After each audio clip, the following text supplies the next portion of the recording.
just a closer walk with thee. Grant, dear Jesus, hear my plea.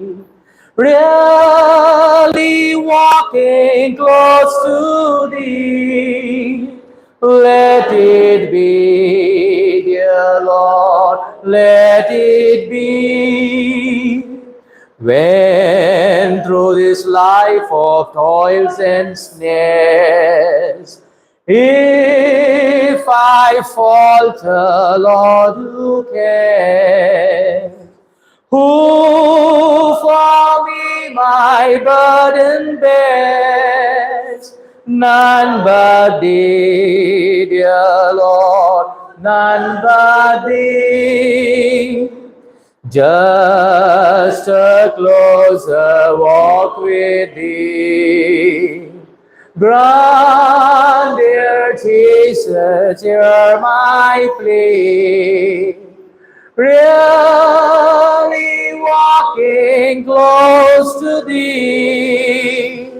Let it be, dear Lord, let it be. You repeat after me. Lord, I come here to reflect on your life and mission.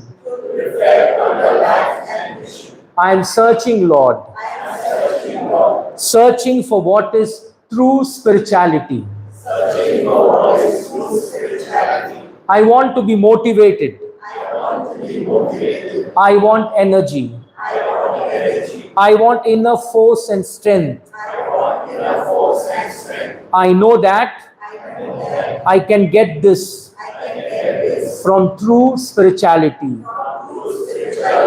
There are many false prophets, so many gurus offering different things, some of them offering false spirituality. Help me to discern what is true and what is false. Help me to drink from the real fountain of life. Lord, I need to reflect on your life, on your passion and death. So often, I am caught up in the hustle and bustle of activity. Things to do, appointments to keep, persons to meet, things to be bought. And as I get engrossed in these routine but necessary things of life, I fail to find the time or space to sit back, set myself apart, and take stock of my life as it passes by before me, to reflect and meditate. I need first to have some silence in my life so I can find time for you. I need to spend this time thinking about your words, your thoughts, your mission, why you suffered and why you died. Kindly be seated.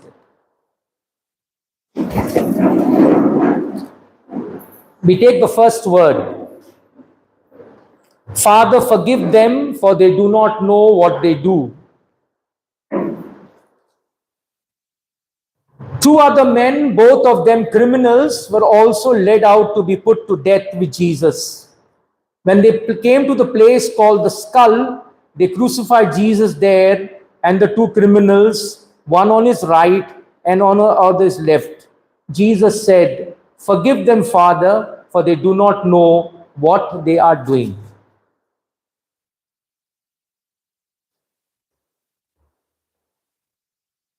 Forgive whom? Forgive enemies? The soldier in the courtroom of Caiaphas who struck Jesus on his face with his fist?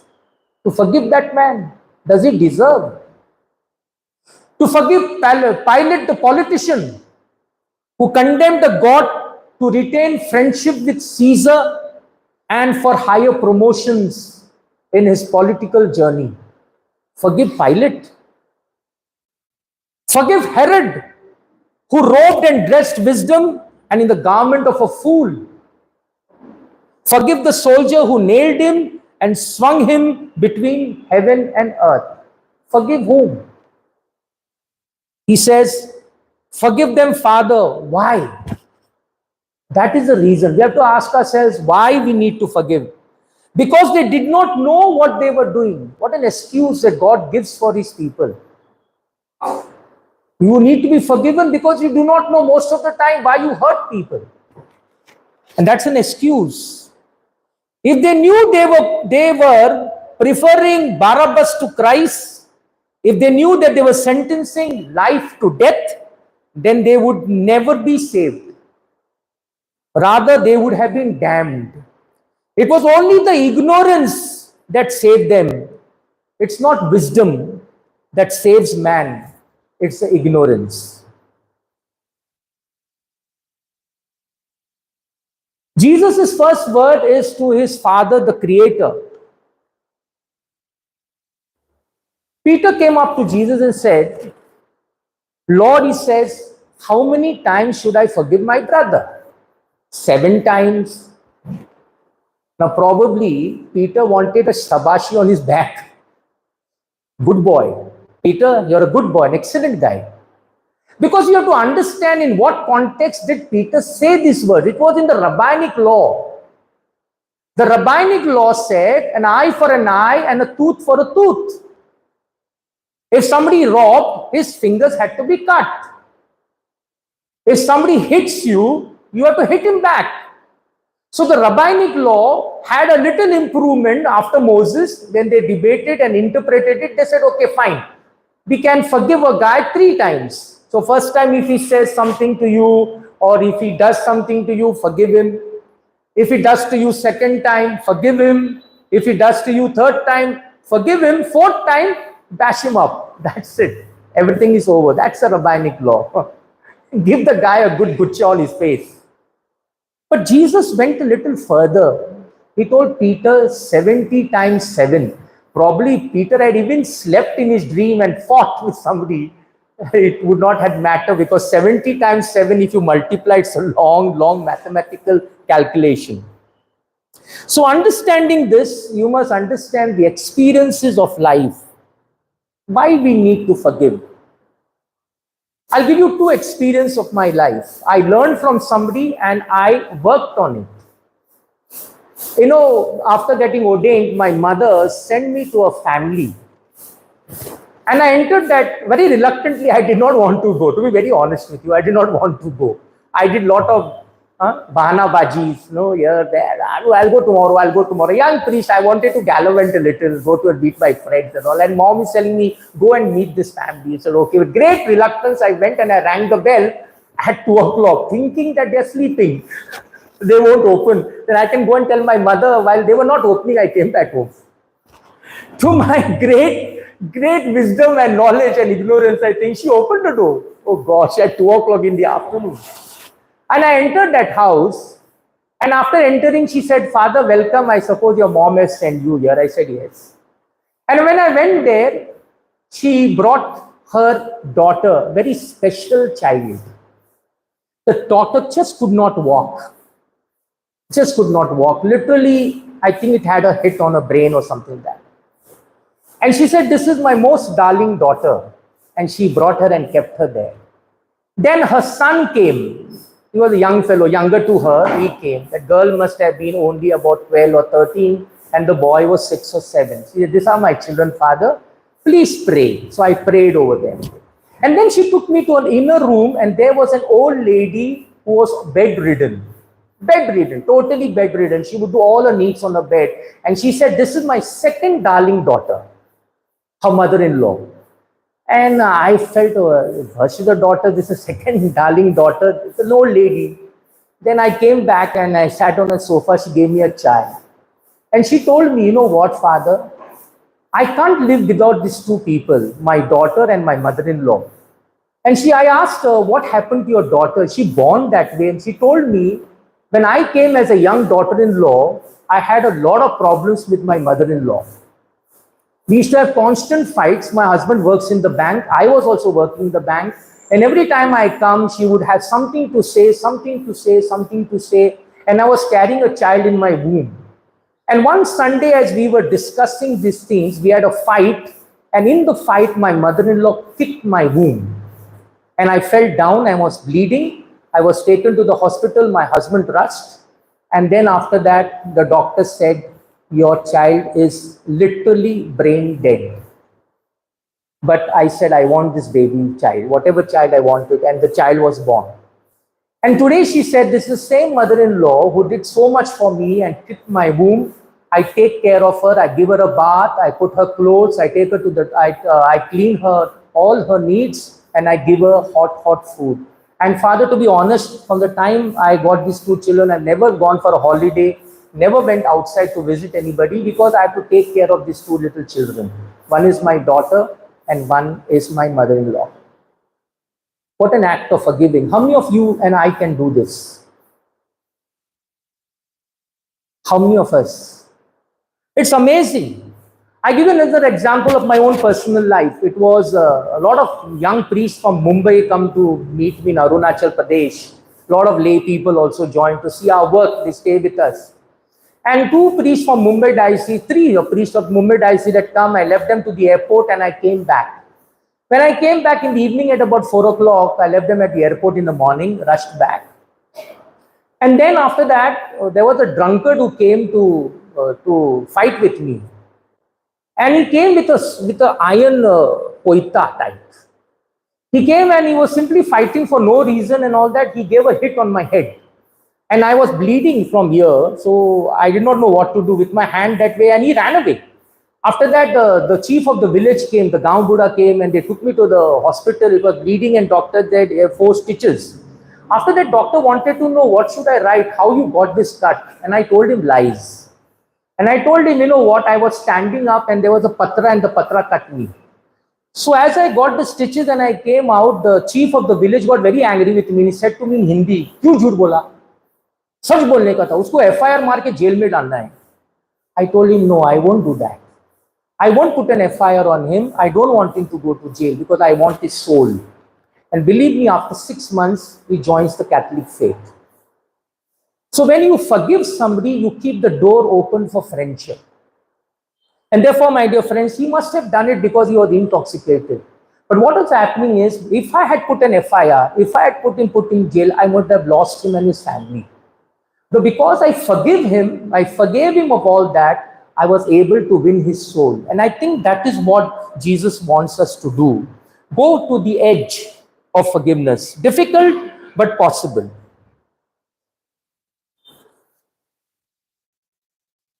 What does Jesus teach? He teaches us first not only to forgive, but to love those who hurt us. Love your enemies, do good to those who hate you, bless those who curse you, pray for those who treat you badly. If you love those who love you, what great have you done? Because even the children of the world and the pagan world do the same. Is it hard? But says Christianity has never failed.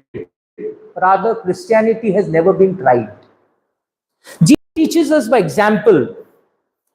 Peter to the man who denied him thrice, the forgiving father in the prodigal son, the searching father in the lost coin, the defending father, the woman caught in adultery. You know, I always love to read the scriptures. The scriptures bring back many things to life. And I always love the prophet Hosea. Have you gone through Hosea? In fact, I found out the word Gaza, Ashkelon, in Hosea chapter 1. The same that going on between Gaza and Ashkelon. Everything is there in the first chapter. And I like Hosea prophet to buy. You know, God was a little fed up with his people. He called that Hosea, made him a Balika Bakra. Called him and told him, come here, he said, Hosea. What even? He said, go and marry that prostitute. What a demand Yahweh is doing on him. Go and marry a prostitute. He said, go and marry. Her name is Gomar. Go and marry her. And further, the word prostitute is not mentioned word exactly, but she was a woman of great ill repute. A woman of great ill repute, understood. So he goes and marries her, and he gives her, he puts a ring on her finger, marries her according to the Jewish law. And then afterwards, she gives him a first child. And he's so happy that the child is born and all that. And she runs after another man. Oh gosh.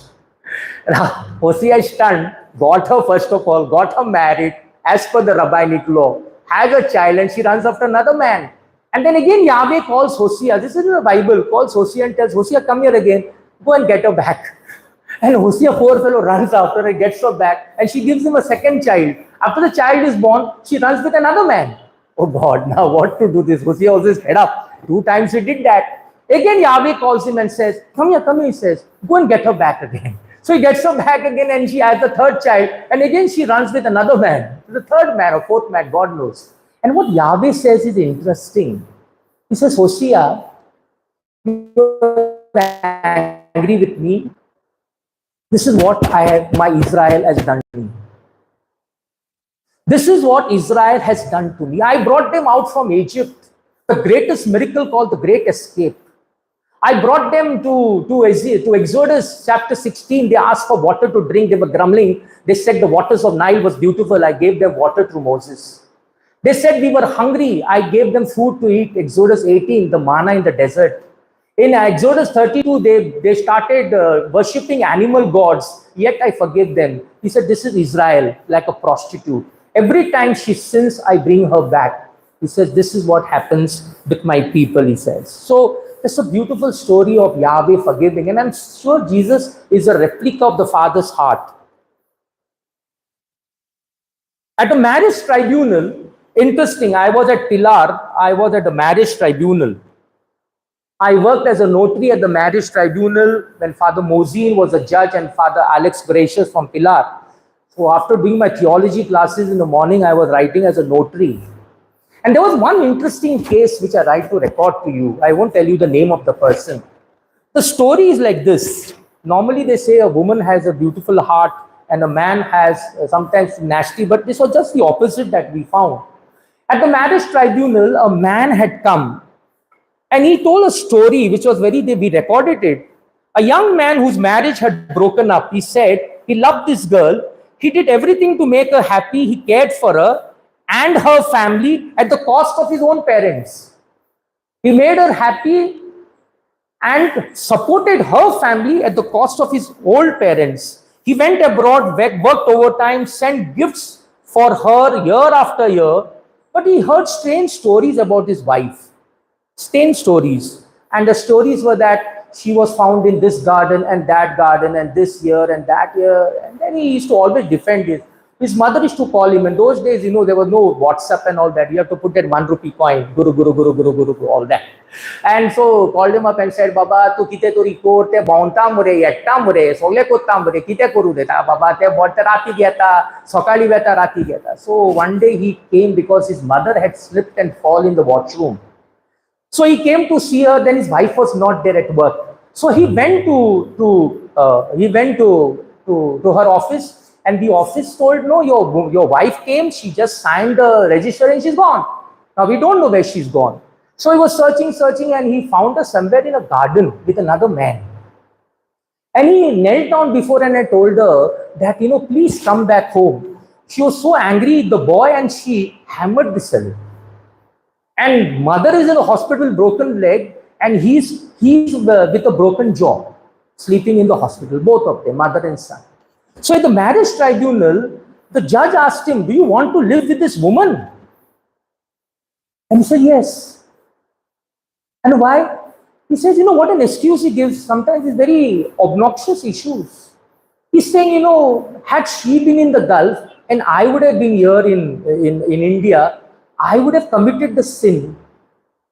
And he says, it happens that way. When I've been far from her, she fell into that temptation. And he said to the judge, I don't want this divorce. I want to carry on with this. What happened next, I don't know, because I don't give judgments. What the judge did, I don't know. It came under both of them, Alex Gracious and Mosey. So I'm telling you all this because there are people called heroes who are, you may not have many of them, many of them struggle actually, but there are guys who really want to go to the edge to forgive. To forgive is to forget. To forgive is to forget. The problem is we cannot forget past events. It keeps on haunting us. We keep hurt feelings. You know why? Because we are slaves of the law, not of love. We are coded. We are coded. Most of us are coded and colored, biased. So we go with the past records. So it becomes very difficult to forget, because every time you want to forget, then that things come. And now in Mumbai, when you sit for counseling and confessions, what is the nice thing that they say? Father, I am hurted. I don't know what is hurted. I know hurt. But Father, I'm so hurted, man. What? I can understand hurt, but hurted is a new word. You must find out in English dictionary what hurted is. I don't know. There's a nice incident. A man killed his wife. See how coded we are. Man killed his wife. And both the lawyers are fighting. The judge got fed up. He told both the lawyers, shut up and get out. He said, call the man. He said, why did you kill your wife, man? He asked him. So he said, very beautiful, he said, look, judge, he said, I get up at morning at 6 o'clock.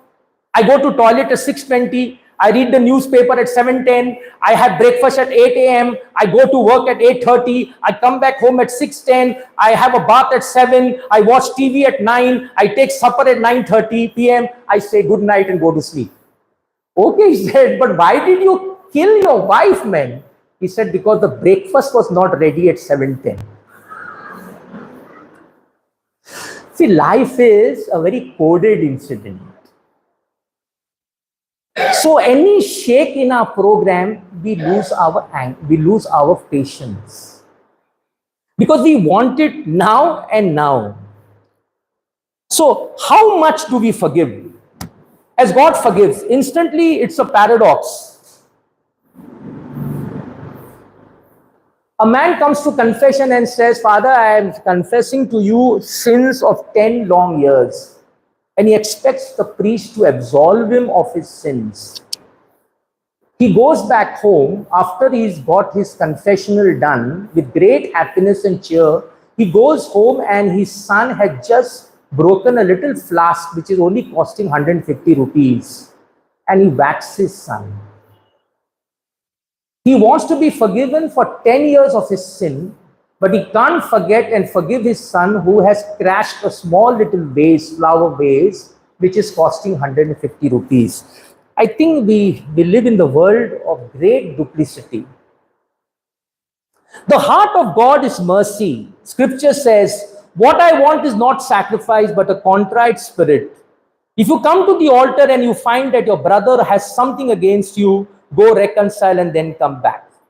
My dear friends,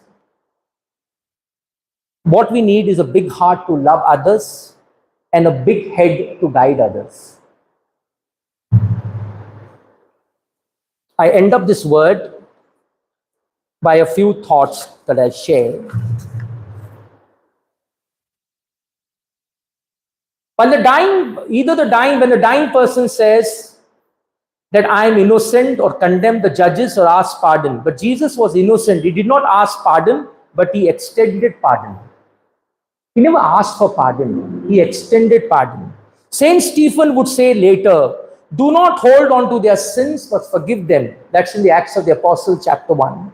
Saint Paul would say in 2 Timothy 4:16, no one can come into court to support. No one came into the court to support me. They all left me. I pray that they may not be held guilty.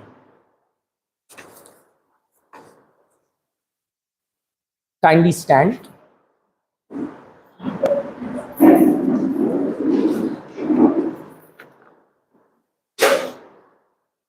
Lord Jesus, repeat after me, Lord Jesus, a beautiful example of forgiveness you gave us. You forgave even the enemies who did you harm, derided you, paraded you about the streets of Jerusalem as a fool. They robbed you as a clown You forgave all those who blindfolded you, spat on your loving face, struck you and stripped off your clothes and nailed you to the cross. From the cross, you prayed to your heavenly Father to forgive your persecutors. We recognize too the person of Jesus hanging on the cross, defiled by scourging, belittled by insults. Today, as we kneel at the foot of the cross, we ask for the grace to forgive enemies, remove from our hearts every trace of bitterness, and wipe away our resentment. Oh, to Jesus I surrender. Oh, my freely I will love and trust Him in His presence freely. I surrender all. I surrender all to Thee, my blessed Savior. I surrender all. Kindly be seated for the second word. Today you will be with me in paradise. Luke 23:39-43. The people stood there and the Jewish leaders jeered at him. He saved others, let him save himself if he is the Messiah whom God has chosen. The soldiers also mocked him. They came up to him, offered him cheap wine and said, "Save yourself if you are the kind of the Jews." Above him were written these words, "This is the King of the Jews." One of the criminals hanging them hurled insults at him. "Aren't you the Messiah? Save yourself and us." The other rebuked him, saying, "Don't you fear God? You received the same sentence he did. Ours, however, is right. We are getting what we deserved for what we did, but he has done no wrong." And he said to Jesus, "Remember me, Jesus, when you come as king." Jesus said to him, "I promise you that today you will be in paradise with me."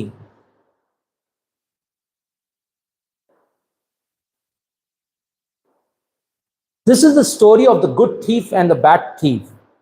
You know, life is an attitude problem. We all have great attitudes and egos. The good thief accepts his responsibility. He is not like Eve, putting the blame on Adam and Eve putting the blame on the serpent. He doesn't do that. He accepts, yes, he says, "I did wrong, and whatever the judgment is meted out to me is right." So like the man who went to the synagogue, "Lord, I'm not worthy to look at you because I'm a sinner." The attitude of that man, that sinner, was very simple. He said, "Look, I don't want to enter this holy place because I'm not worthy to stand before your face." So he said, "Look, Lord, I'm a sinner." So there's an attitude. And both of them were justified by the Lord because of their faith. You know, the second attitude we have is like a bad thief. Who says, "I sinned"? I don't care. Attitude. Does not want to accept responsibility. So what do? You put the blame game. Many of them come for confessions and counseling, rather counseling. They said, "I did this because they did this to me." So it's an attitude problem. We blame everything on circumstances. Everything is circumstantial. So the morality is over. I have not sinned. Because somebody pushed me to sin, I sinned. So very often in life, we don't want to take blame. You know, our confessions are very simple. "Father, forgive me, I said lies. And then I don't remember. Forgive me for all the sins that I don't remember." How can I remember your sins to forgive? You sinned and you expect me to remember your sins to forgive you. So that means you're not done your homework. You have come for confession without doing your homework. Very nice, 2 minutes noodles forgiveness. So it's a life has become a jaldi five. Now that sin is out of the mind. You know, we had an old priest, I won't tell you his name. The other poor fellow died now recently. This old priest was with me and well, a loving person. He was a diabetic. He took insulin on both his legs, 16 units, but he used to climb mountains up and down. And one day he came and told me, Father, he said, this class 10 children are going for this thing, their board exams are going to have a farewell, no farewell. I said, yes, Father. He said, get me a box of this thing, Cadbury, Kit Kat. I said, how many, Father? 50, he said, 50 of them, get 2 little extra. 50 is enough, because they're only 45. Okay. So I brought for him a Kit Kat box. And he opened it and he counted whether I brought 50 or no. He counted, poor fellow. 1, 2, kept it on his bed. 1, 2, 3, 4. Okay. And after 2 days, 3 days, the farewell would take and he'd give them a small little card and he would give them a Kit Kat. They were very happy. And he came and knocked my door at 2 o'clock in the night. First of all, it is cold day. The nights are 2 degrees Celsius. I was under 3 blankets. He's knocking around. What happened? I opened. He's there outside. Yes, Father. I said, what happened? He said, come to my room. I went to his room. I said, something happened. He said, see, 10 chocolates are missing. Oh gosh, I said, 10 chocolates are missing. How come, Father? No. He said, I counted it that day. No, but now 10 are missing, he said. I said, Father, those children come to wash your room and clean your room. They must have had it, man. Okay. Correct. They came. 3 boys had come. 2 days back. So in the evening, they came. Next day, that morning was over, the evening of morning, their school, they came. The hostel children, they came. So he's fighting with them. You know, understand Hindi, no? Understand little. He's asking them, Kitna khaya? So they are saying, Father, 4 khaya. 4 khaya, 10 khaya. Father, 4 khaya. And he's shouting at them, Kitna khaya? They're saying 4 khaya, Father. So he called him, he said, Father, they are telling lies. They're saying only 4 khaya. Then I talked to that boys. They're telling me in Hindi, Father, oh Father को बोलो, कितना खाया मत बोलो, कितना चोरी किया बोलो. So I told him in Konkani, Father, tanka visar naka, kitle khalle, kitle chori kelia te visar de. Kitna chori kiya? Then the boy said, 10 chori kiya. Acha. Kitna khaya? 4 khaya. बाकी का किधर है? वो pillow का अंदर है. क्या करेगा? पिलो का नीचे है. क्या करेगा? रात को खाएगा. So the sin today is nothing.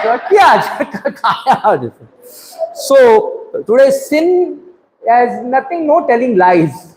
I don't lie. Sin is now against, what is sin? Sin against is love and life. The sin against love is not just having bad thoughts or sexual desires, but you are married and you carry out a relationship with someone, or you say it meaningfully, companionship. I'm giving a comfort. That's the saddest part of it. That's the saddest part. Today, sin goes against love and life. Sin is against justice. It is not that you see a beggar on the road and you refuse to give him money. That is not.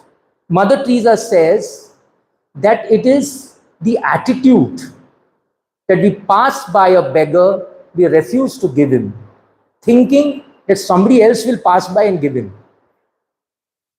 It is somebody that has come to your door to ask you something, and you always go inside and say what? You prepare a plan and come back. Diupache halle, huh? Diupache halle. Punata na amche pode. Magir podeta. You have, but you don't want to give. So, sin of gossip. I was only making aware to others what he or she like, so that they must know his or her true colors.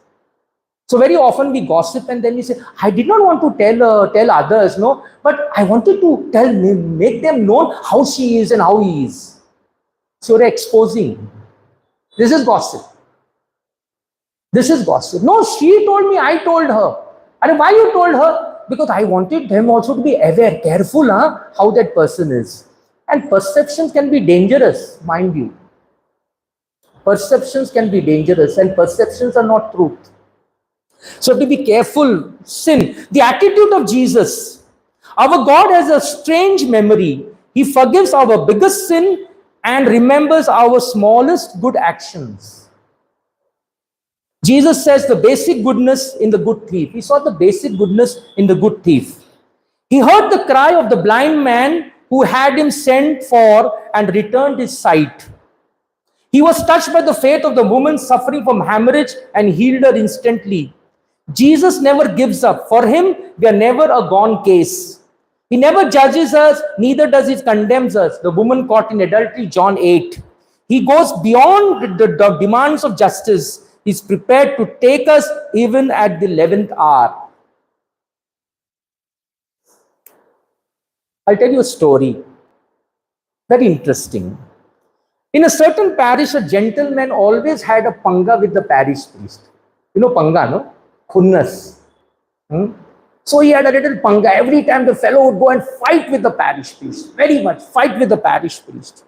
So he would do a lot of things. He would write things. He would write against him, speak, send WhatsApp messages. He used to cook up stories against the parish priest and others, and hours together. All of a sudden, he fell sick and he got gangrene. He was smelling. Even his own family members could not bear the stench. He asked the same priest to come and do his confession. Got himself anointed and died in peace. What a death. He was a gate crasher. The same guy he abused calls him for his last confession. There's another parable that I would like to share. A man died. He found himself at the pearly gates, the entrance to heaven, the pearly gates. So the pearly gate had north gate, south gate, east gate, and west gate. At the north gate stood Father Abraham. He saw Father Abraham and coming, and he stopped him and said, Father Abraham, please take me to heaven. Father Abraham told him, I'll check the books. Please wait, I'll check the books. He checked the books and all that. He said, son, I can't take you inside heaven. You did a lot of sins, man, when you're alive. And this fellow got angry on Abraham, and he told him, Father Abraham, you also sinned when you told a lie to the king of Egypt that Sarah was not your wife, Sarah was your sister. It is true in the Bible. This fellow knows little Bible, I suppose. He said, you told lies to Father Abraham. You told the king, no? The king asked, who is this Sarah? He said, no, mera aurat nahi hai, mera bein hai, bola. So you see, he said, Abraham said, yes, man, I really sinned, but yes, I told a lie, but I repented and made a model of faith. But you have done nothing like this before you died. You better go out from my gate. Then he came to the south gate. At the south gate was King David. And King David told him, wait, I'll not take you to heaven now. Let me check the books. And when he checked the books and all that, David said, Baba, too many sins. I can't take you in, too many sins. And this fellow got angry. He said, David, you don't want me to come to heaven? No, he said, why? But David, you also sinned, man. Are you to Uriah's wife, man? And her name was Bathsheba. And you also got Uriah killed in the battlefield. You're the biggest sinner. But David said, I did this. What I want to tell you, brothers, I'm very sorry. I did this. But I put sackcloth and I repented for 40 days. But you did not put on sackcloth, so I can't take you to heaven. Go out. He went to the east gate, and there was manned by Peter. Peter saw him and again looked at the books, and he said, boy, I can't take you in heaven. There is no place for you. No place for you. But our man said, our fellow, he need little scripture. He said, but look, Peter, he said, you were the same fellow who denied Jesus 3 times before the cock crowed. You remember that? And Peter said, yes, but what I did, I went outside and cried. You did not cry before dying. So I'm sorry, he said, I can't take you. Then the last gate was the west gate, and there St. Luke was standing. When he went to St. Luke, he said the same thing. He opened the books and he said, St. Luke also said to him, my son, I don't think you're worthy to be in heaven. And this man knew something of scriptures of Saint Luke. Now a man had a problem. He could remember the sins of Abraham, David and Peter, but he could not remember the sins of Saint Luke. Yeah, he did not even what sin they took, he did not know. But he remembered. He said, Luke, have you not written about that prodigal son? He said, yes. And the last coin? Yes, he said. And all the other things you wrote? Yes, he said. And then this man said to Peter, to Saint Luke, he said, look, he said, I am the lost sheep. I am the lost coin. I am the prodigal son. Now tell me, what should I do? And Luke embraced him and welcomed him into heaven. He admitted that he was the lost coin, the missing son, the prodigal son. Come, let us accept we are sinners and walk in the word of caution. Don't wait for the last minute before death comes like a thief, an hour you will not come to know.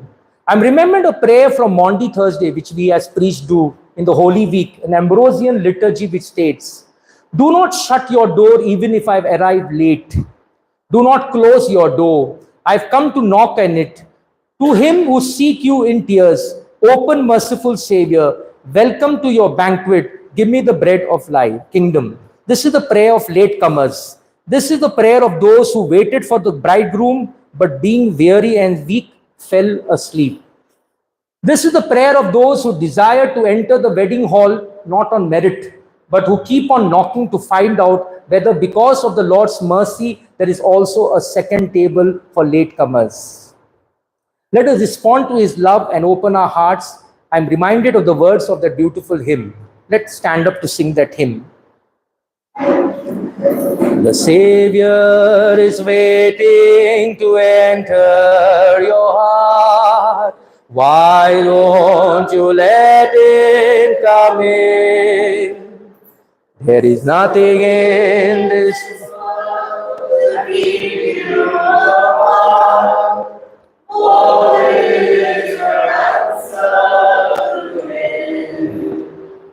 time after time you have waited before, and now is waiting again to see if you're willing to open the door. Oh, how he wants to come in. Kindly be seated. Are you tired? No. Okay. The third word, woman, behold thy son, son, behold thy mother. John 19:25 to 27. Standing close to Jesus' cross was his mother's sister, Mary, the wife of Cleophas, and Mary Magdalene. Jesus saw his mother and the disciples he loved standing there. So he said to his mother, "He's your son." Then he said to the disciple, "She is your mother." From that time, the disciple took her to live in his home.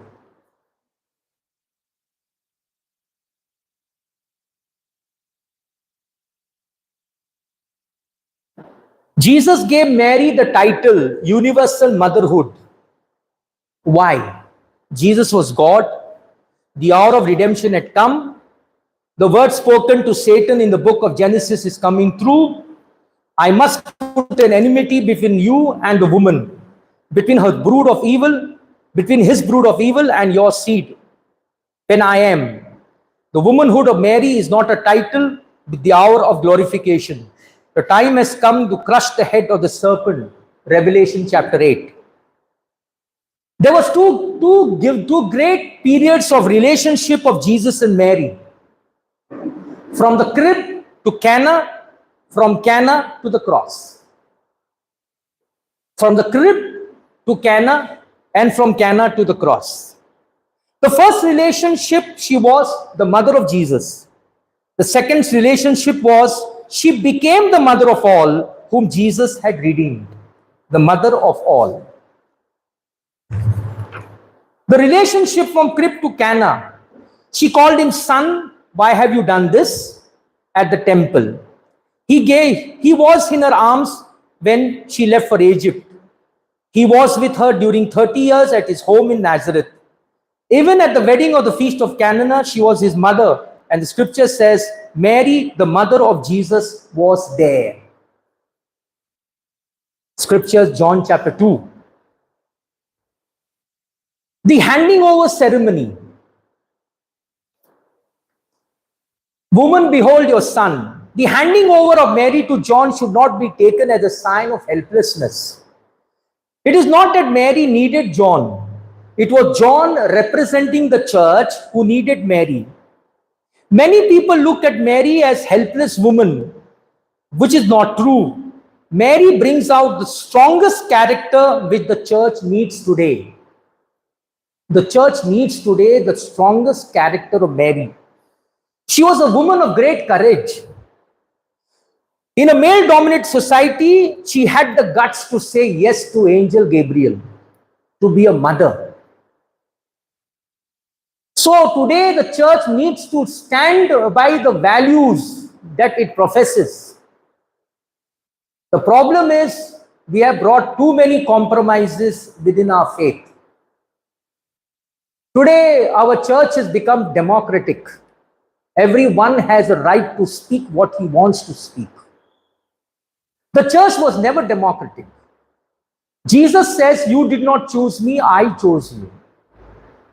In the Judaism, the Jew would choose his master. He had a choice. Either he chose Hillel, he chose Shammai, he chose Nicodemus, or he would choose Gamaliel. But Jesus was not chosen. He chose. And therefore, if you look, Mary was chosen. John the Baptist was born to be chosen. The 12 apostles were chosen. So all of them were choices that God made to be very close. And therefore, she had the gut to take the risk for the newborn child. She took the child across the rugged mountains into Egypt from the hands of Herod.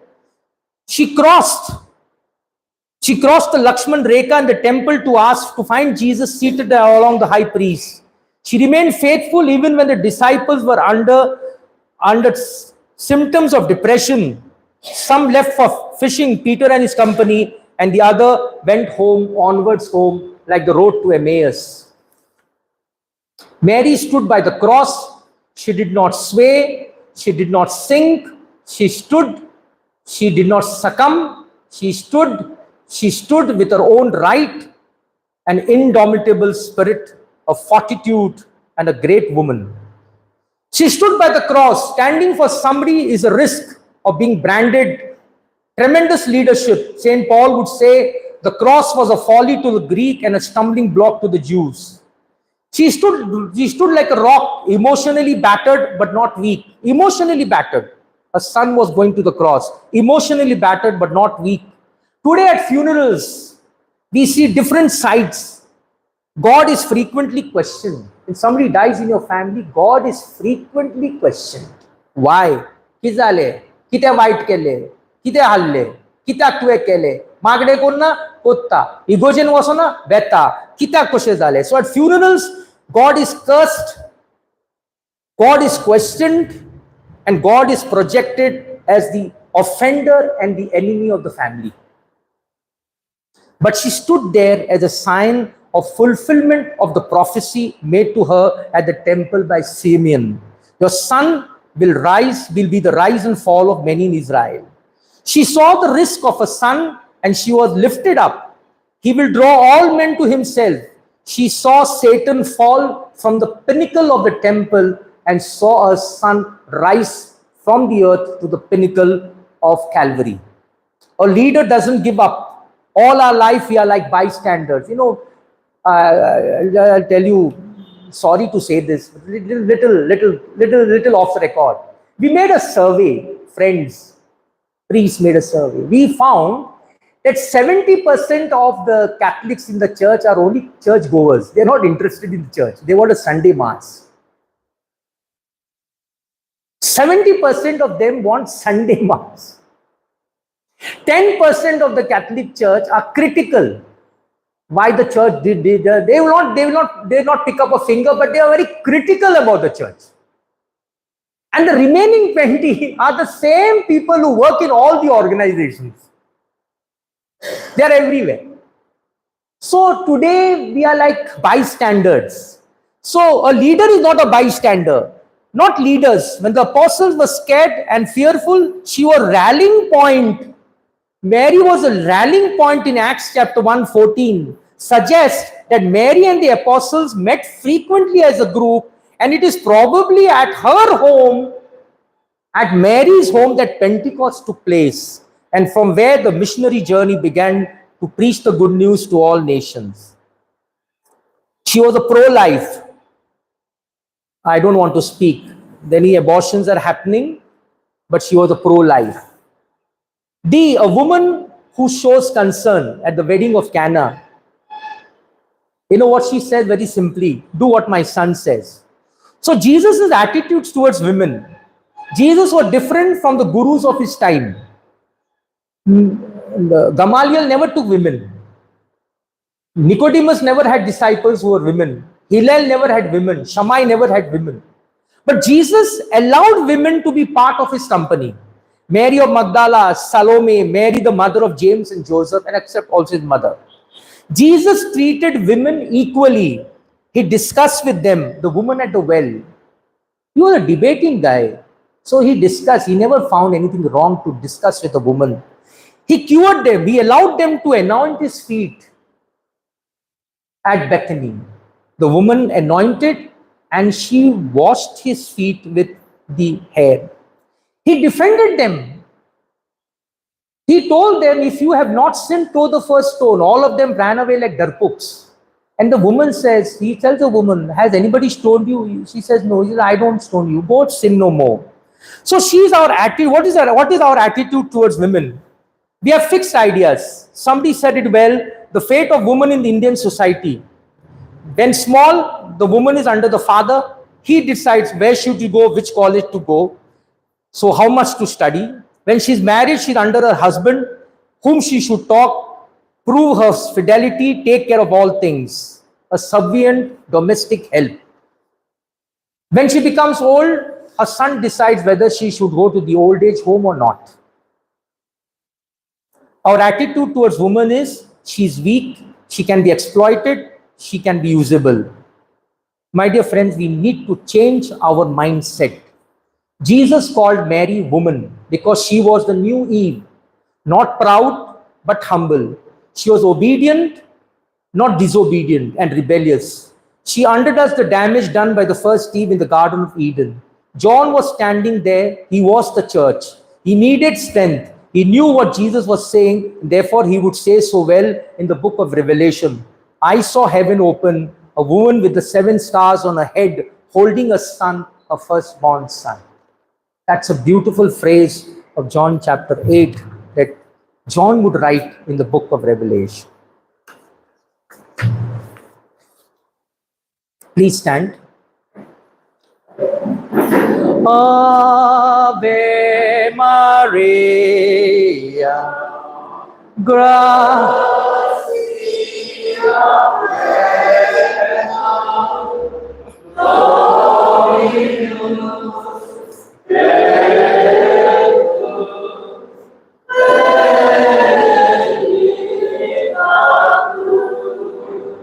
as I kneel before, as I bow my help in prayer, take this day, make it yours, and fill me with your love. Ave Maria, gracia plena,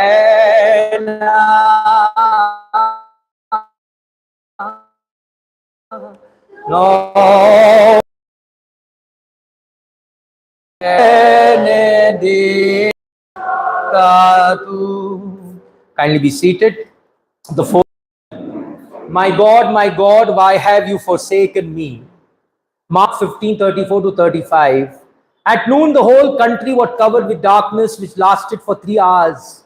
And about 3 o'clock, Jesus cried out with a loud voice, Eli, Eli, lama sabachthani, which means, my God, why did you abandon me?"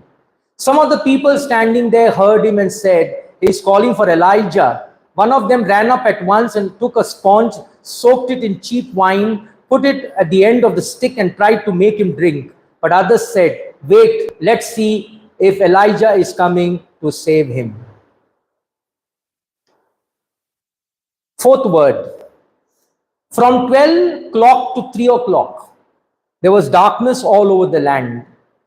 Mankind, having condemned the light of the world, now lost the cosmic symbol of light. The sun refused to shine. At Bethlehem, he was born at midnight. The heavens were filled with light. At Calvary, he entered his crucifixion at midday. The heavens had no light. Centuries ago, Prophet Amos, chapter 8, verse 9 would say, "On that day, says the Lord God, I will make the sun go down at noon and darken the earth in broad daylight. I will turn your feast into mourning and all your songs into lamentation." Jesus was repeating Psalm 21, which was written by David, referring to Jesus 1,000 years ago. My God, why have you forsaken thee? All who see me jeer at me." Man rejected God, so now he willed to feel the rejection. Earth had already abandoned him by lifting his cross about it. It had already abandoned him by the sign of darkness, and yet he united both. Sin is a separation, separates us from God. Jesus is pleading with God not to abandon humanity. He was standing for us, sinners. His cry was not of despair.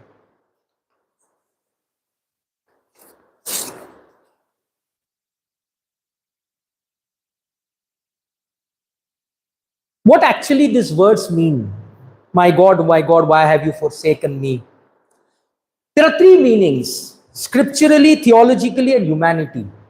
Let's quote scripturally. Did Jesus really mean that God had abandoned him? No, not at all.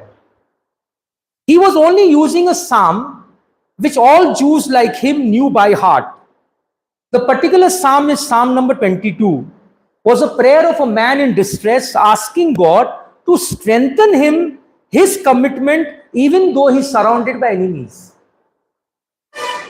So it's not a cry of abandonment. He's asking God, look, I am surrounded by enemies, keep me strong. I must fight the battle from within. This gives us an idea into the faith of Jesus. Faith is not a belief, it's a faithfulness. God doesn't let you down, we let God down. Mother Teresa of Calcutta said it very brutally. Faith is not something I believe in God, I believe in the Holy Spirit, I believe in this, I believe in the Catholic Church. Faith is not. Faith is faithfulness. Are you faithful to Him? And therefore, faithfulness is a point. Now, very often, we fall into the great temptations of unfaithfulness. So theology speaking, it's a cry of abandonment. When Adam sinned and ran away from God, God felt abandoned. So when Adam ran away from God and sinned, God felt abandoned and he looked at him with, Adam, where are you, man? Where are you? I'm looking out for you. Where are you?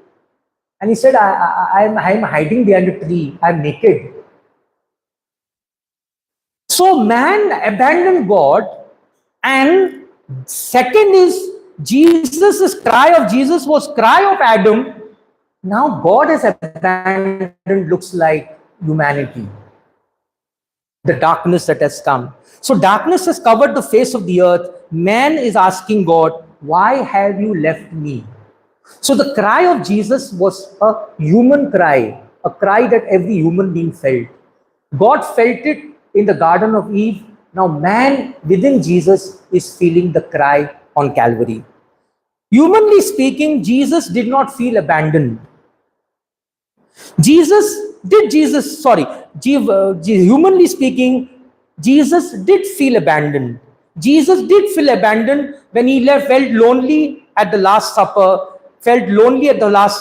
when he said, Behold, the hour has come, and now it is come, when you will be scattered, every man to his own, and shall leave me alone. He said this at the Last Supper. It is at the Garden of Gethsemane when he appealed for companionship. He told Peter, stay on, pray for an hour, be there. The fellows are sleeping. So they were sleeping. So is a cry at the Garden of Gethsemane, watch with me only to find them fast asleep. He is most trusted, he felt abandoned when his most trusted vice captain, Peter, who was trying hard to refute every charge that he was not a disciple of Jesus. What a shame, no? He's denying Jesus before a domestic servant. I don't know this fact. The man who saw transgression, he saw Moses and Abraham standing, and that fellow, when one woman who's working there asking him, are you not a Judean? Are you not a disciple of Jesus? He said, I swear, man, I swear, I don't know the guy. What the state of affairs. When you go into the mode of denial, you can go to any extent. And what Jesus must have felt, the guy in Matthew 16 gave him the kingdom, the keys to the kingdom of heaven, wanted to make him the big man. Now he is now just surrendering, and not one lie, two lies, but three lies, he says. I'm not, he says. He saw Judas, his financial administrator, accepting the ideology of consumerism over God and his kingdom values. Money matters. Jesus feels abandoned when a woman enters the abortion clinic. Jesus feels abandoned when his only son refuses to cater to the parents' medical bills. I read to you a beautiful words that were written by a great scholar. Man is lonely at birth. Man is lonely at birth. He's born with a cry and he dies with a sigh. There is loneliness of orphans who have never known the warmth of parents' hug. There is loneliness of divorces as they see their own time spouse in another arms. There is loneliness of widows and widowers as they remember the day when they walked down the aisle arm in arm. There is loneliness of an old age as the eyes grow dim and heavy because hard when old photographs that adorned the family home has faded and are unceremoniously laid aside. There is loneliness of a dying patient as he battles desperately for the last moments of life. Jesus was alone on the cross, but not lonely. Loneliness is isolation. Solitude is communion. Jesus was in communion with his Father.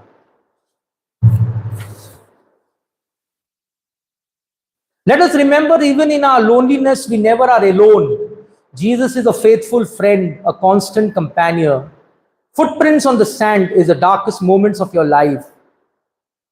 I lifted you up. The psalm was powerfully comes to our mind.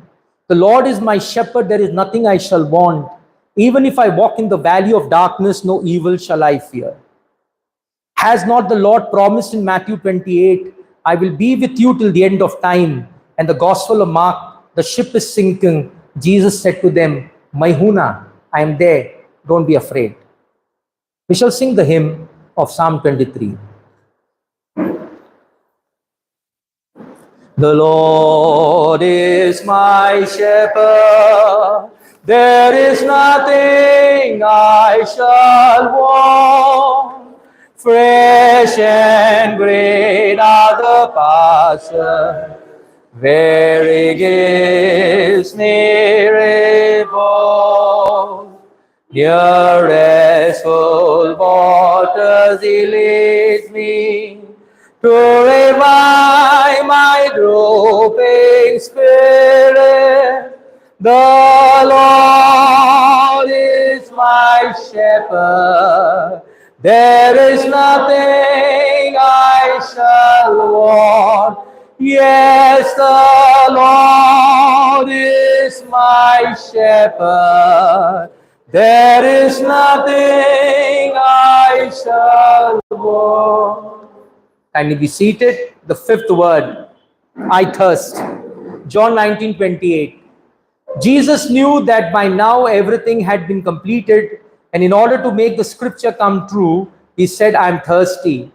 A bowl of three full of cheap wine. So a sponge was soaked in the wine, put on a stalk of hyssop, and lifted to his lips.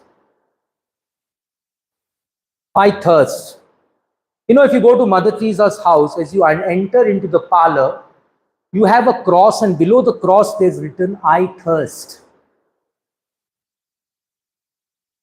Beautiful words you will find at Mother Teresa of Calcutta's their houses.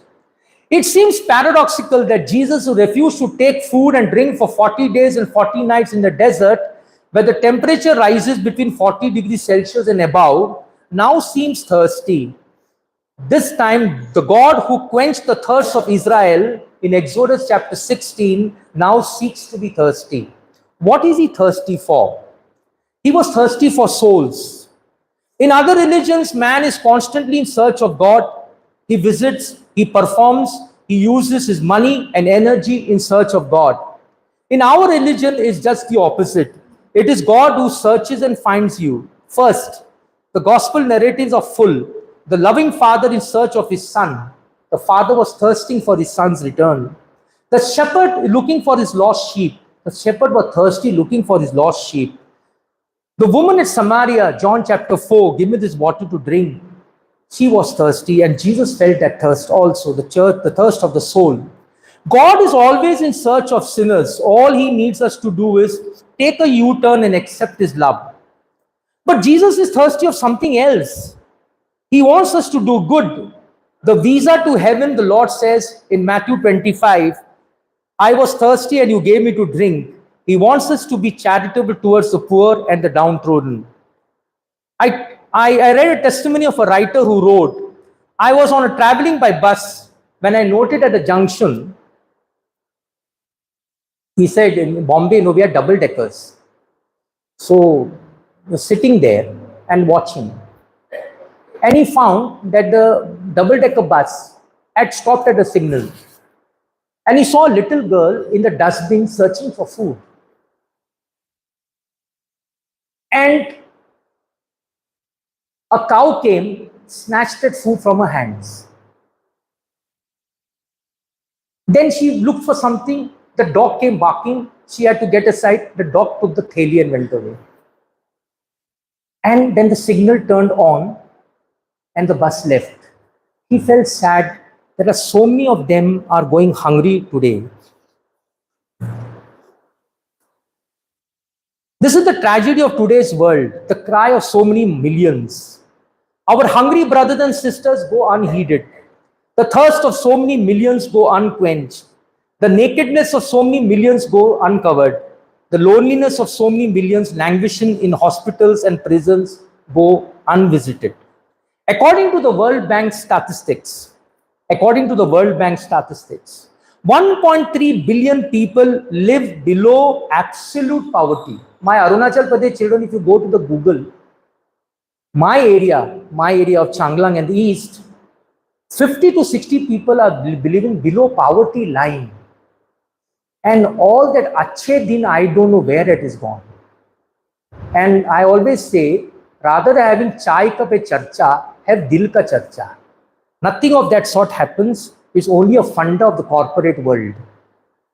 According to the World Bank statistics, 1.3 billion people live below absolute poverty. 840 million people suffer from hunger, 200 million of whom are children, while Bill Gates earns $120 million every day.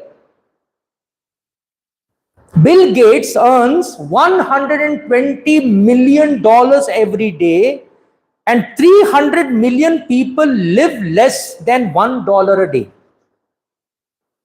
Jesus did not condemn the rich. He himself had friends among the rich like Nicodemus and Joseph of Arimathea. He condemned those who, having everything, shared nothing with those who did not have. The story of Lazarus and the rich man was shocking. The rich man landed in hell. You know why? His sin was that he just did not notice the poor man Lazarus sitting at his gate. He had a right to eat well. He earned for his money. Good life, he could live, but he refused to notice. Not Jesus not condemning our good life. He refused to notice. That's a tragedy. All life we go to that. The prayer of Joe Saramain, a beautiful prayer of Joe Saramain, he writes, a Latin American of liberation theology, he says, he tells God, he says, God, you asked for my hands that you might use them for your purpose. I gave them for a moment, then withdrew my hands, for the work was too hard. God, he said, you asked for my mouth to speak out against injustice. I gave you a whisper that I might not be accused. You asked my eyes to see the pain of poverty. I closed them, for I did not want to see the naked. You asked for my life that you might work hard through me. I gave you a small portion that I may not get too involved in matters of my community. Lord, forgive me for my calculated efforts to serve you only when it is convenient for me to do so.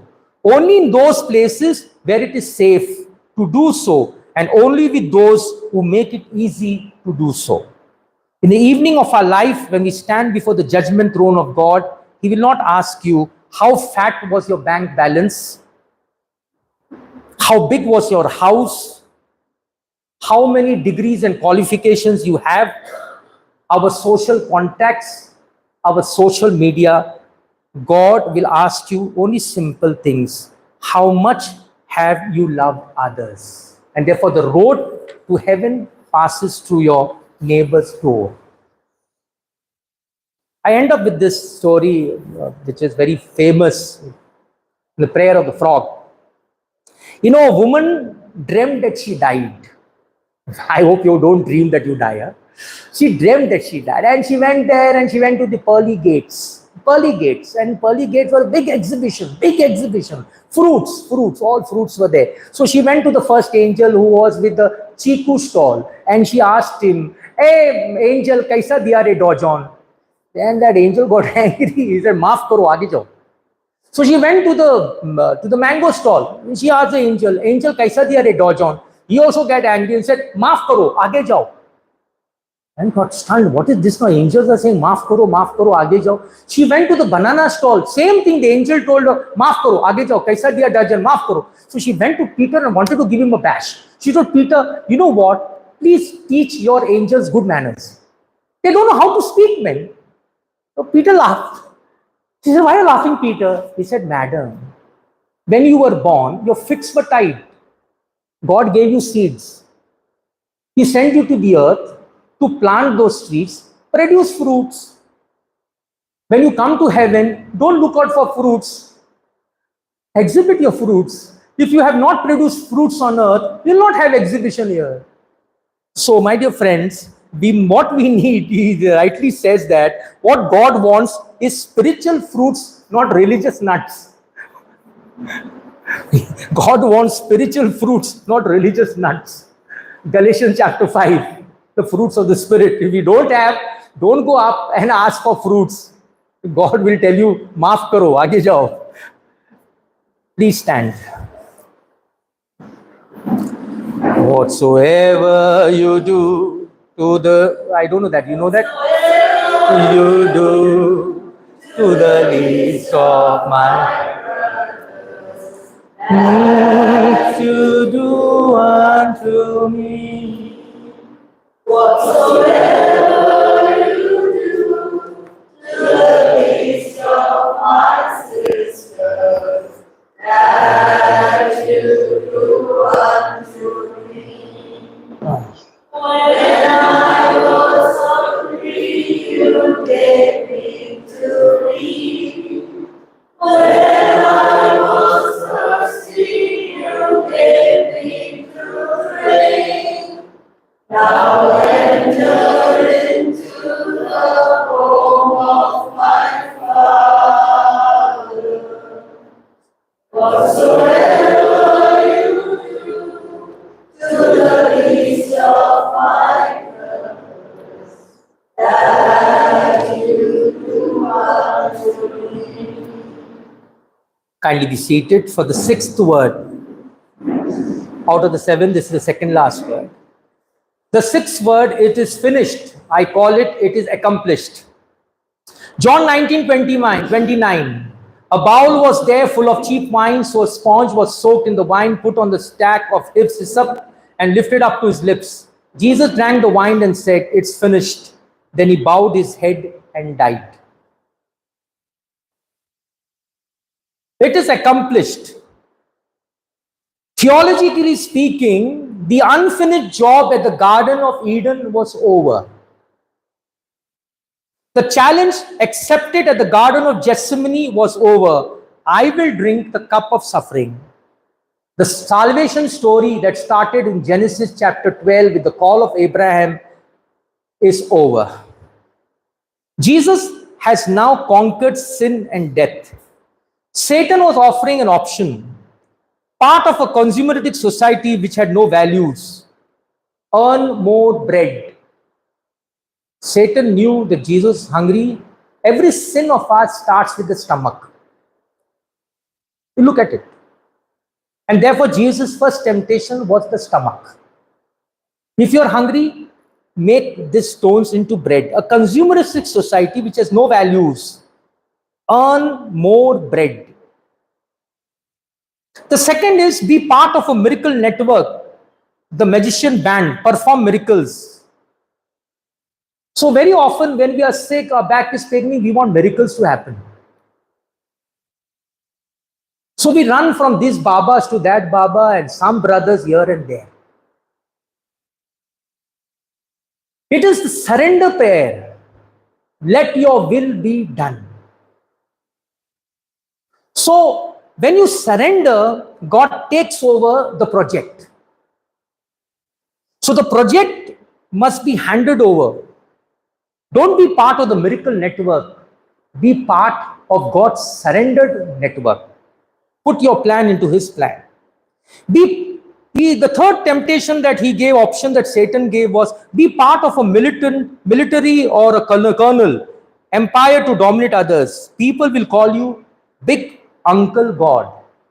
Jesus refused to be called Big Uncle God. Today America is called Big Uncle. No aunties, I don't know who are the aunties, but Big Uncle. Jesus did not want to be a Big Uncle God. Jesus' answers was to accomplish it. I must take the road that leads to the cross. Bishop Sheen says so beautifully in his book, great men walked the earth.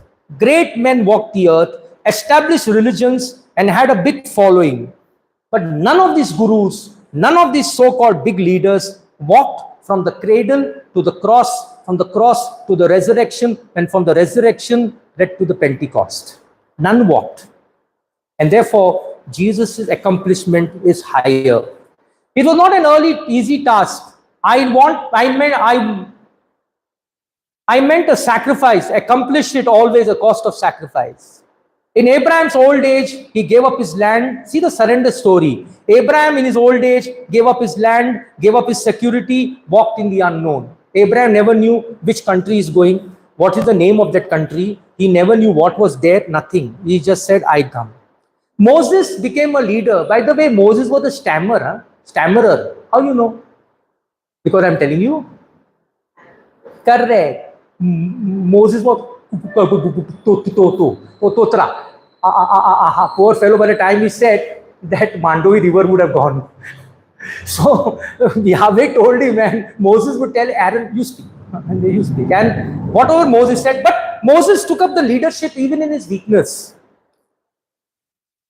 The case of Saul, the man whose very name was a terror, God pushed him down and forced him to take the ground. Great man. I always love Saint Paul.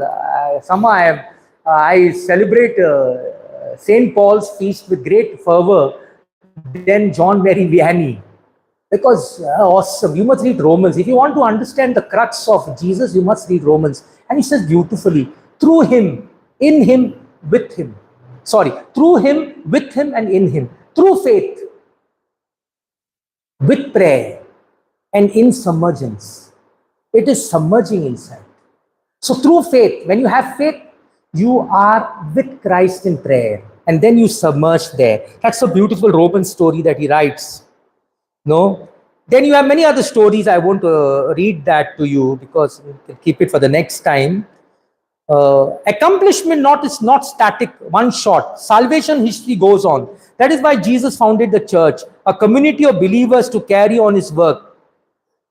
What we call the basic Christian community or the small Christian community is the answer. Our contribution may not be big.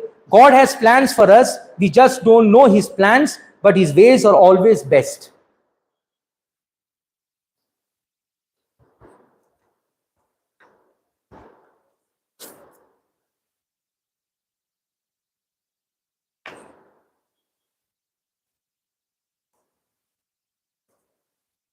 These words were not spoken in exhausted whisper. It is accomplished, as men do when they breathe their last. He had said that no one could take away his life from him, but that he would lay it down himself. Do you know that hymn? If you wish to be my disciple, please stand. If you wish to be my disciple, take up your cross and follow me. If you wish to be my disciple, take up your cross and follow me. The foxes have their hole, the birds their net, but I have not a place to take my rest. If you wish to be my disciple, take up your cross and follow me. Kindly be seated is the last word. The seventh word, Father, into your hands I commend my spirit. Luke chapter 23 verses 44 to 46. It was about noon when the sun stopped shining and darkness covered the whole country until 3 o'clock. And the curtain hanging in the temple was torn into two. Jesus cried in a loud voice, Father, into your hands I commend my spirit. He said this and died.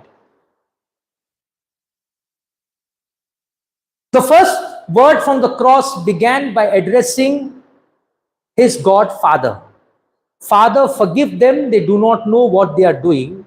He now concludes his last words from the cross by turning once again to the Father. Father, into your hands I commend my spirit. It was the climax of his life. His role, his preoccupation, his concern was to do the will of his Father. And for this he became obedient unto death, death on the cross. He had come from the Father and now he's returning to the Father. He was going back home. He now makes his final act of surrender to his Father, a beautiful prayer. What is prayer? Prayer, first of all, is a total surrender. There is no chinta, there is no worry in prayer. Total surrender. You know, we have huge hanging bridges there. It is only on a pole, it's only on a wood, a bamboo that you have to walk. So father and son were walking there. And suddenly the son was arguing with his father. He said, Dad, hold my hand. The father is saying, you hold my hand, walk with me. He's telling his father, no, he says, you hold my hand. And both the father and son are having an argument. And then father got fed up. He asked him, but why I should hold your hand? You hold my hand, no? He said, Dad, you hold my hand because if I look down and I get little giddy, I may leave your hand. But even if I am falling down, your hand will not leave me because you catch tight. That is the prayer. The prayer of a child of his father. You hold my hand. That's a total surrender. Prayer is a trust. Prayer is a trust that God will sometimes make you go to the edge. I always believe in my 27 years of priesthood, I always walk to the edge. And suddenly I find two things happening. Either God is pulling me back and taking me into his arms, or he's giving me wings to fly. So prayer is a trust. I don't know what, I come here to Bombay to raise funds for my children. I don't know what happens. Sometimes I have nightmares how to manage those 180 children up there. How to build churches. I have no answers, and we are Pillar Fellows. We are an indigenous congregation. Our founder is not a European guy like Don Bosco and Ignatius of Loyola. He is our fellow from Diocese of Raya. The founder of mine is from an Indian, and therefore we are an Indian congregation. By the way, there are only two Indian congregations in India who are doing only missionary work. One is Pilar Fathers and the other is IMS. Rest are all having somewhere down the line, their founders are foreigners, and they do good work, no doubt. Everybody does good work, but I'm just telling you, it's an Indian congregation, so we struggle. Every time we depend when the benefactor will come to Pilar and give us 2 rupees and go, so that we can use it for the mission. By the way, I want to give you happy news that 32 congregations all over the world are coming to Pilar on the 3rd of December, 1st, 2nd, 3rd of December, all apostolic congregations. They are going to do missionary work. So we are going to have a big missionary exhibition. So please go to Pilar those days, and you can see all our missionary exhibitions of all. We are working from Jammu Kashmir right up to Jammu Kashmir, Ladakh right up to Kanyakumari, and from Gujarat right up to Arunachal Pradesh, China and Myanmar borders. So makes me proud, huh? It's a Goan society. Yeah. Just by the way. So, my dear friends, a trust. Prayer is not passive but active. Prayer is not passive but active. You know? One day, father and his three children were praying, kneeling down. Kneeling down, pray. They used to pray every day at home. So as they were praying, you know, the father said, Jesus, my Lord and my God, my neighbor, no, is very poor, doesn't have anything to eat. Please give something for my neighbor. Jesus, you're a loving God. Please provide. That small fellow, he said, Dad, where is your purse? He said, what? Where is your purse, Dad? He thought he went there, he removed a 100 rupees note and knocked at the neighbor's door and said, Auntie, take this 100 rupees. Daddy prayed for you. Jesus answered, take this 100 rupees. The problem is, no, we always pray. When action comes, no, they always say, when we pray, we got a big mouth. When we come for action, we get constipated. That's the truth of life. So prayer must be passionate. Prayer must be passive and active. Prayer does not need words. Prayer is a struggle. No victory without agony, no glory without the cross, no resurrection without the passion. Why God does not answer our prayer? Very often people come to, Father, I'm fed up when I'm praying, I've given up praying. I don't want to pray, I've given up prayer. And the answer that I give them to them is very simple. Why God does not answer prayer? When the idea is not good, God says no. I won't give you. When the time is not right, God says slow. When you're not ready, God says grow. When everything is all right, God says go. I give you what you want. I end up with this autobiography I had. You know, I studied in OLPS Chembur, famous OLPS Chembur. Chembur is a boys' school. And I'm 1982 batch. You know, you'll be surprised who are my companions. Dhumal's son, Keshtu Mukherjee's son, and Shankar Mahadevan. We were sitting together. Shankar Mahadevan, the guy, he went for engineering and he did that fusion of Carnatic music and all that. My companion, we studied from OLPS. And so I think I was the poorest fellow. We were Catholics were the poorest guys because we had 4 or 5 divisions. All these fellows are great. Saigal, the guy who's the director of movies, Saigal, they're all my companions of 1982 batch.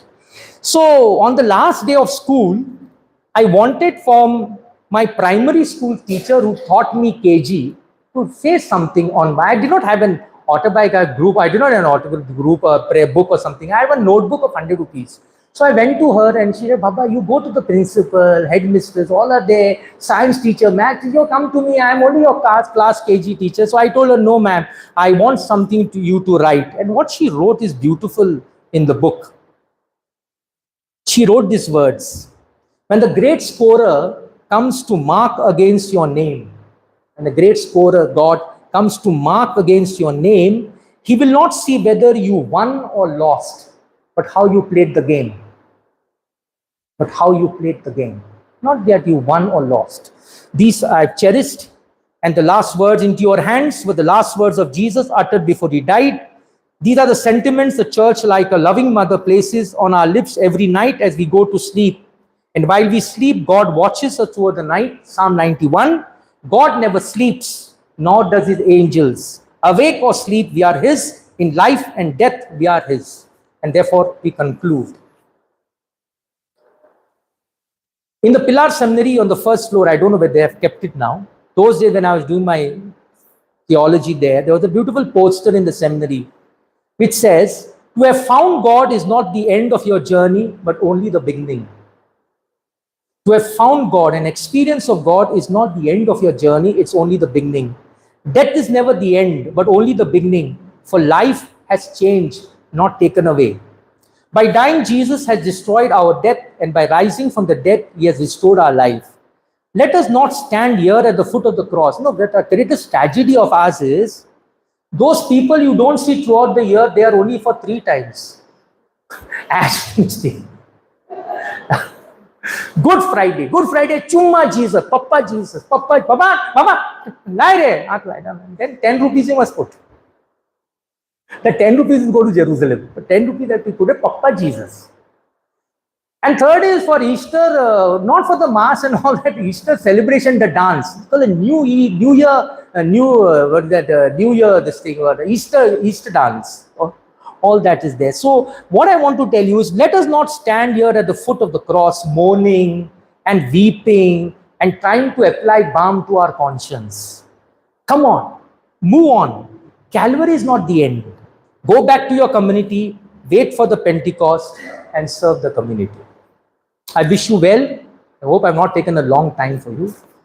And normally goes for 3 hours with all the other things, but we are ending it, I think, before that. So kindly stand up. To follow the Lord and find freedom, to love as he loved and bring peace, to spend our life for his kingdom, to want it and go and increase, to search for the truth never ceasing, to look for the star in the night, to knock at the door never tiring, to wait eagerly for his light, to follow the Lord and find freedom, to love and he loves and being free, to spend our lifetime for his kingdom, to want it to grow and increase.